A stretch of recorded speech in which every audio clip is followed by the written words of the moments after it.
Hello tout le monde, j'espère que vous allez bien. Alors aujourd'hui je vous retrouve pour une nouvelle vidéo. Je vous retrouve pour un full face complet avec mes favoris. Et on va d'ailleurs réutiliser la palette de Eyo Coralie. Parce que ça fait très longtemps que je ne l'ai pas utilisée et je veux voir si les pigments me conviennent toujours autant ou pas.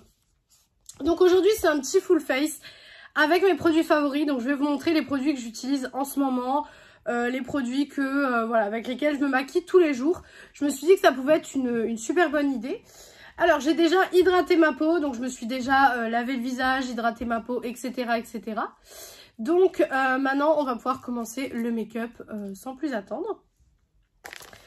Alors donc déjà on va commencer par la base. Alors hop, j'essaye de faire un petit peu de place parce que quand je me maquille... que je ne filme pas forcément, je peux prendre comme ça. Donc pour la base, c'est la Prep Plus Perfect de chez Primark. Alors oui, j'utilise une base Primark. Mais en fait, elle fonctionne super bien. Donc c'est une base flottante et lissante. Et écoutez, elle fonctionne très bien. Donc très bonne base. Alors je suis malade, donc si vous voyez que j'ai une voix un peu différente de d'habitude, c'est normal, je suis complètement malade. Donc voilà. Ceci explique aussi pourquoi il n'y a pas eu de vidéo depuis un petit moment. En fait, je suis malade, donc voilà. Et puis en plus de ça, avec le travail et tout, c'était très compliqué. Donc voilà, il n'y a pas eu de vidéo pendant un petit moment, mais j'essaye de reprendre petit à petit. Donc un peu compliqué, mais j'essaye de reprendre. Hop, voilà. Je la laisse sécher 2-3 minutes vraiment, histoire juste qu'elle sèche. Voilà, hop. La lumière risque peut-être de changer au fur et à mesure de la vidéo, tout simplement parce qu'en fait, dehors il y a du soleil, mais de temps en temps il y a des nuages qui passent, donc c'est pas tout le temps la même lumière, donc ça risque un peu de changer. Ensuite, donc quand il fait chaud comme aujourd'hui, j'aime pas mettre du fond de teint parce que sur mon visage gras, etc., j'aime pas trop. Donc ce que je fais, c'est que je prends un anti-cerne, donc là pour le coup c'est le Essence, le Skin Loving Sensitive. Et en fait, je vais venir l'utiliser en fond de teint. Je vais vous montrer comment que je fais. Déjà, bien entendu, j'en mets sur mes cernes. Hein, voilà, logique. Et ensuite, je vais venir en mettre sur toutes les petites imperfections que j'ai sur le visage. Autant vous dire qu'en ce moment, je ne sais pas pourquoi, mais j'en ai beaucoup. Je pense que c'est le retour du soleil, en fait. J'en ai pas mal. Donc du coup, voilà, je mets un petit peu de correcteur. Vous voyez que j'en mets pas mal quand même. Et je vais en mettre aussi sur le nez. Voilà, hop. En fait, je l'utilise en tant que fond de teint, mais sans être un fond de teint. Voilà, hop. Et donc, je viens prendre mon éponge et je vais venir tout simplement estomper le tout. Voilà, hop. J'aime plus quand mon visage... en fait, si vous me connaissez, vous savez que l'hiver, ça ne me dérange pas du tout d'avoir une couche de fond de teint.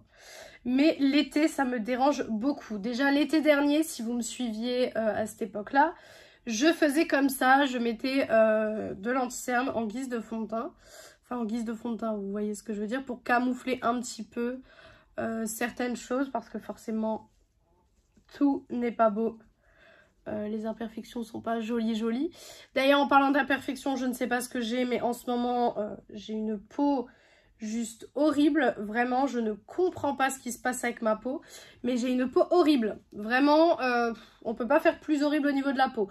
Alors, est-ce que c'est le stress? Est-ce que c'est la chaleur? Est-ce que... je ne sais pas. Mais là, en tout cas, ça ne va pas. Ça ne va pas, ça m'énerve, ça me gonfle. Voilà, hop. Donc voilà ce que ça donne, c'est camouflé, mais je vais venir rajouter un tout petit peu vraiment sur celles qui sont vraiment rouges en fait. J'en ai 3 là qui sont vraiment rouges et je rajoute toujours une deuxième couche en fait pour vraiment enlever un petit peu cet aspect rouge, même si on le verra toujours. Voilà, donc en fait c'est un peu mon make-up go-to si vous voulez, un petit peu le make-up que je fais à chaque fois que je dois sortir, hors les yeux parce que les yeux ça change très souvent, mais sinon au niveau du teint c'est tout le temps comme ça. Ensuite au niveau de la poudre, c'est la poudre Watermelon de chez Action. Elle est très bien, franchement je l'aime vraiment beaucoup, elle fixe correctement. Pour vous dire, je passe mes journées de travail avec cette poudre et je ne brille pas plus que ça à la sortie de travail. Alors bien sûr, ça dépend ce que j'ai fait, ça dépend à quelle heure j'ai commencé le travail, etc., etc. Mais en général, je ne brille pas plus que ça, donc c'est une bonne chose. Je viens avec ma grande houppette Hello Kitty.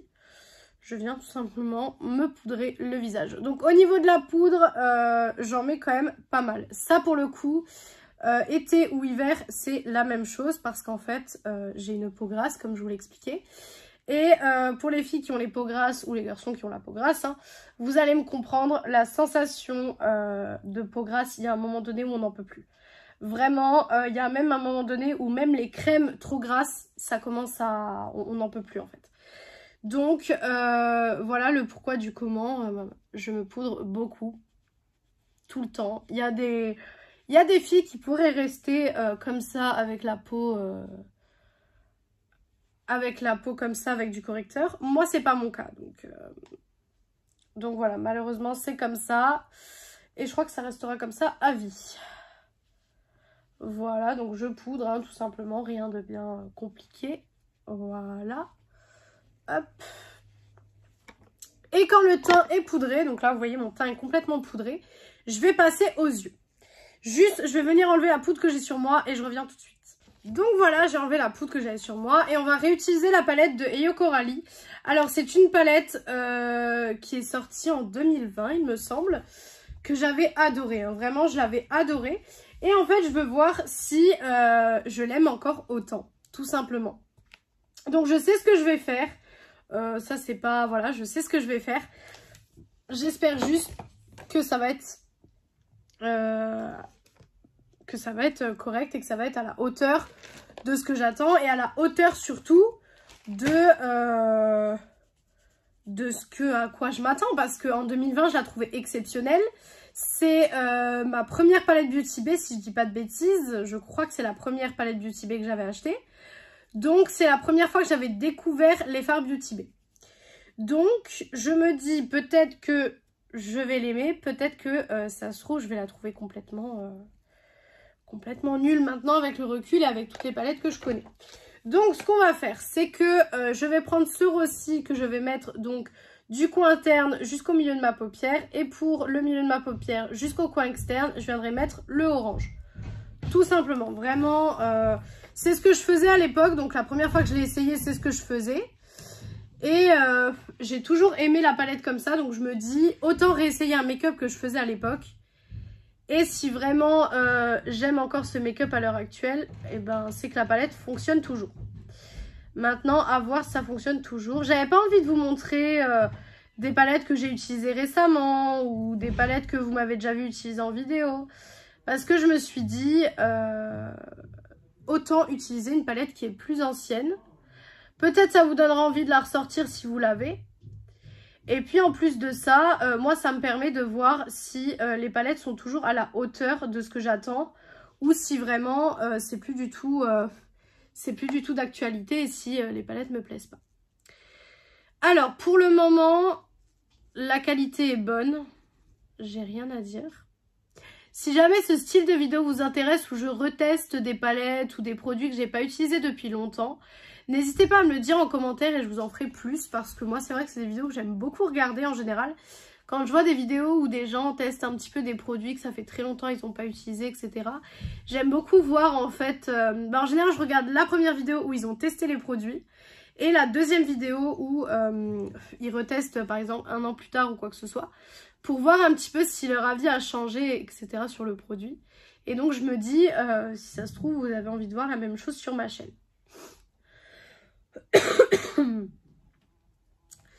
Donc là on est déjà pas mal pour le rose. Pour le coup il a une bonne pigmentation. Après il faut pas oublier que c'est la pigmentation Beauty Bay. Hein, donc ça reste de la très très bonne pigmentation. Et ensuite on va aller dans le orange avec le même pinceau. Donc c'est ce que je faisais à l'époque. Je mettais un petit peu d'orange. Alors le orange se voit beaucoup moins que le rose, hein. Ça se voit beaucoup moins. Si vous entendez du bruit, j'ai une mouche qui est dans la pièce, c'est juste horrible. Je n'arrive pas à la voir en plus de ça. Donc comment vous dire que je me bagarre avec cette mouche depuis un moment, mais je n'arrive pas à la voir. Je vais rajouter un peu de rose sur cet œil-ci parce que j'ai l'impression que l'autre est beaucoup plus rose et j'ai envie que les deux soient à peu près pareils. Même si on va rajouter un fard lumineux, hein, vous vous en doutez. Hein. Lucie qui met pas de fard lumineux, ce ne serait pas Lucie, n'est-ce pas? Voilà. Hop. Bah écoutez, pour l'instant, je suis plutôt satisfaite. Hein. Pour l'instant, j'ai pas de soucis. Je vais venir faire le ras de cils. Je ne sais pas où... Ah là, mon pinceau ras de cils. Donc, c'est un pinceau tout fin en biseau. Et donc, j'ai deux possibilités. Soit je reste sur le rose, soit je vais dans l'orange. Mais je vais rester sur le rose. C'est comme ça que je faisais à l'époque. Donc, je vais faire comme je faisais à l'époque. Bien sûr, le rendu ne sera pas tout à fait pareil puisque mes techniques ont changé. Donc, par exemple, je blende un peu plus, etc. Donc, forcément, le rendu ne sera pas tout à fait pareil puisque forcément, ben, j'ai évolué en termes de make-up depuis 2020. Hein, ça fait quand même 4 ans d'évolution. Donc, la technique ne sera pas la même. Je n'avais pas fait de vidéo dessus, il me semble. En fait, c'est cette palette qui a déclenché mon envie de faire une chaîne YouTube. Tout simplement parce qu'en fait, quand j'ai vu les vidéos sur la palette et tout, je me suis dit, bah, pourquoi pas créer une chaîne YouTube. Et voilà où on en est aujourd'hui. Et je suis super contente d'ailleurs d'avoir créé la chaîne et de m'être lancée. Parce qu'au final, j'aurais pas eu tout ce que j'ai maintenant. Et vraiment, je vous remercierai jamais assez pour ça. Voilà, donc voilà ce que ça donne. Maintenant, on va passer au lumineux. Donc, je me souviens que je mettais en fait ce lumineux-ci et que je mettais celui-ci en coin interne. Donc, on va partir sur ça. On va partir sur exactement ce que je faisais à l'époque. Comme ça, je ne serai pas... Voilà, c'est vraiment ce que je faisais avant, quoi. Hop, voilà. Ça m'a l'air d'être joli. Alors, c'est plus le style de make-up que je ferai forcément à l'heure actuelle, dans le sens où je préfère prendre en fait un fard lumineux qui va se rapprocher de la couleur que j'ai utilisée. Mais après, c'est un style de make-up assez sympa quand même. J'ai perdu mon pinceau. Non, il est là. Voilà. Hop, donc je viens estomper les bords. Ça, je vous le répète tout le temps, mais c'est une des étapes les plus importantes dans le maquillage des yeux. Voilà. Alors, le fard est moins lumineux que les fards Beauty Bay actuels. Ça, je peux déjà vous le dire. Je le remarque. Ensuite, je vais aller donc dans le fard Sweet Candy que je vous ai dit. Hein. Donc, c'est le fard que je mettais en coin interne. Il a des reflets bleutés. Je ne sais pas pourquoi je mettais avec des reflets bleutés. Mais écoutez, ça va bien ensemble, je trouve. Donc écoutez, je suis pas mécontente de ce make-up. Je vous avoue que pour l'instant, je suis pas mécontente. Les fards fonctionnent bien, donc écoutez, c'est un maquillage que je pourrais refaire. C'est un maquillage qui me prend plus de temps par contre qu'avec certaines autres palettes que je peux avoir dans ma collection, ça c'est clair. Mais après, c'est pas plus difficile à travailler. Hein. Donc on a fini avec la palette. Je vais venir enlever les chutes, on va voir si ça s'enlève correctement. Ou si vraiment c'est pas génial. Bah écoutez, ça s'enlève bien. Pas de souci. Le maquillage est clean. On voit le rose. Le orange, on le voit un petit peu moins, j'ai l'impression. Mais on voit quand même. Et franchement, j'aime bien. Je trouve que ça fait assez été. C'est assez sympa. Moi, j'aime beaucoup. Donc écoutez, ce que je vais faire, c'est que je vais faire juste le liner hors caméra. Parce que sinon, c'est complètement galère et j'arrive pas à parler en même temps. Voilà, donc ça, j'arrive pas à le faire en vidéo. Donc du coup, je le fais. Et je reviens du coup pour tout le reste du make-up. Donc voilà pour le liner, j'ai utilisé le liner Unforgettable hein, de chez Rival Me. Donc avec le liner, j'adore. Franchement, j'aime vraiment beaucoup. J'étais pas persuadée d'aimer à ce point-là le make-up que j'allais faire avec. Parce que j'ai dû ne pas la réutiliser depuis 2021 quand même. Parce que vous vous étonnez bien que vu le nombre de palettes que j'ai, c'est un peu compliqué de tout utiliser tout le temps. Je vais utiliser mon mascara Morphe. Voilà, je vais d'abord me recourber les sourcils. Les sourcils, oui, bien sûr. Me recourber les cils. Pardon. Hop, voilà.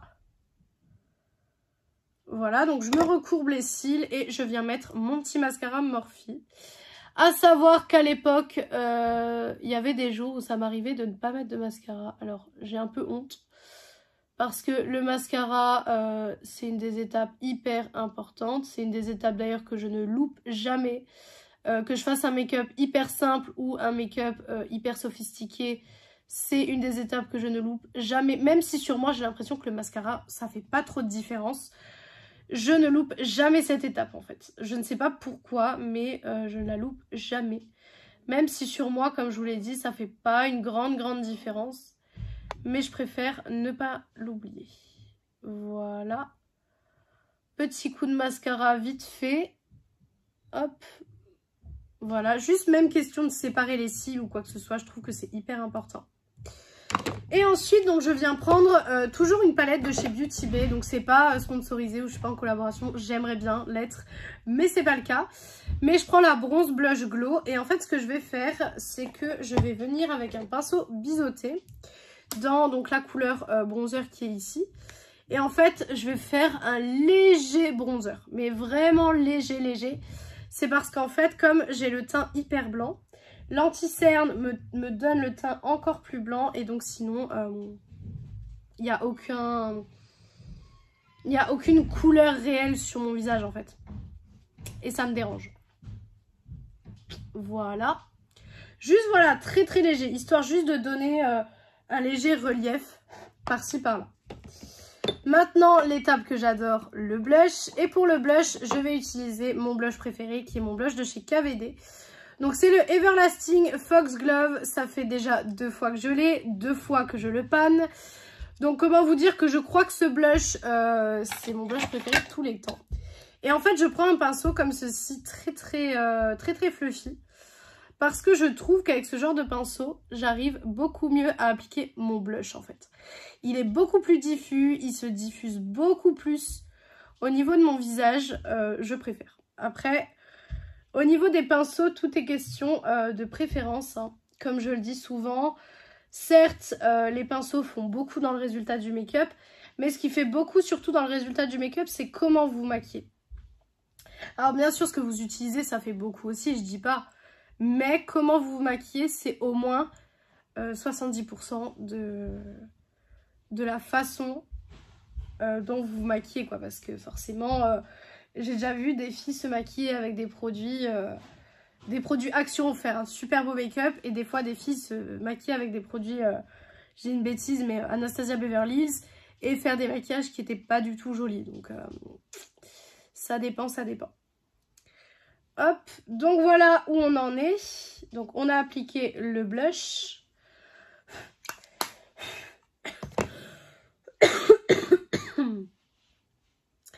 On a appliqué le blush. Maintenant, je vais venir prendre, bien sûr, ils sont tout en bas. J'ai mes sprays fixateurs. Hop, voilà. Donc là, c'est de la collection Disney Essence, c'est le Mickey. Voilà. Et je viens mettre un petit coup.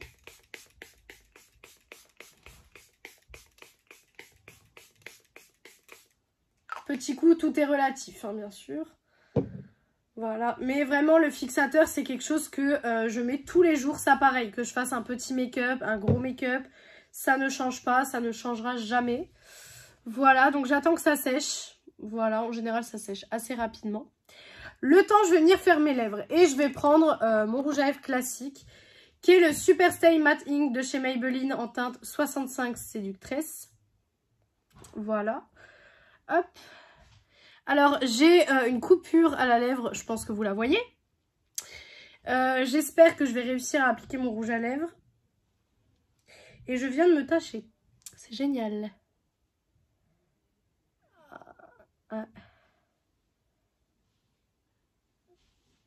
Voilà. Voilà.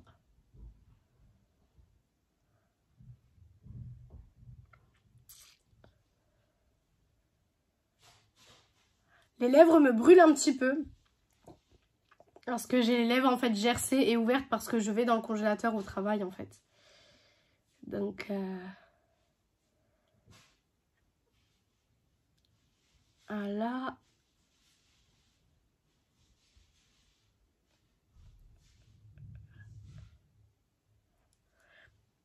Voilà ce que ça donne. Donc voilà, un rouge à lèvres classique, vraiment rien de bien compliqué. En général, je passe mes doigts. Voilà, pour flouter s'il y a des petites marques de pinceau en fait. Souvent, c'est ce que j'aime faire. Et ensuite, ce que je vais faire, donc, je vais reprendre mon blush parce que vous voyez qu'il y a des endroits, c'est un petit peu parti. Et je vais venir en remettre un tout petit peu, mais vraiment légèrement, parce que maintenant, on va appliquer l'highlighter et c'est la dernière étape du make-up. Et donc, pour l'highlighter, je vais aller dans la palette de Eyo Coralie, encore une fois, parce qu'en fait, il y avait des highlighters. Et je vais mettre le Coconut Glow, parce que les highlighters Beauty Bay, ça, je sais que c'est des highlighters pépites, donc j'ai envie de vous dire, je suis jamais déçue des highlighters Beauty Bay. C'est tout le temps des super beaux highlighters. Donc, pour le coup, j'adore toujours. Voilà, hop, je viens un tout petit peu avec la pointe du pinceau estomper un petit peu. Et voilà ce que ça donne. Donc voilà ce que ça donne au niveau du make-up. Je suis très très surprise de la palette d'Eyo Coralie. Donc je suis très très surprise de la palette d'Eyo Coralie parce que je ne pensais pas l'aimer à ce point. Mais en fait j'adore le make-up que j'ai fait avec. Je trouve que c'est très très joli et franchement j'aime beaucoup. Donc pour le coup j'aime beaucoup. Je suis très très contente d'avoir retesté la palette. Et du coup si vous ne l'avez pas encore et que vous pouvez vous la procurer, je vous la conseille quand même. Donc voilà pour cette vidéo, j'espère que cette vidéo vous a plu. Si elle vous a plu, n'hésitez pas à faire les petits trucs YouTube. Donc pourquoi pas mettre un like, commenter, vous abonner et partager la vidéo, ça me ferait très très plaisir. Venir me rejoindre sur mon compte Insta Beauté qui est Beauty Addict 0805, il est en barre d'infos comme d'habitude. Et moi je vous retrouve donc soit mercredi, soit dimanche pour une prochaine vidéo. Ciao ciao tout le monde.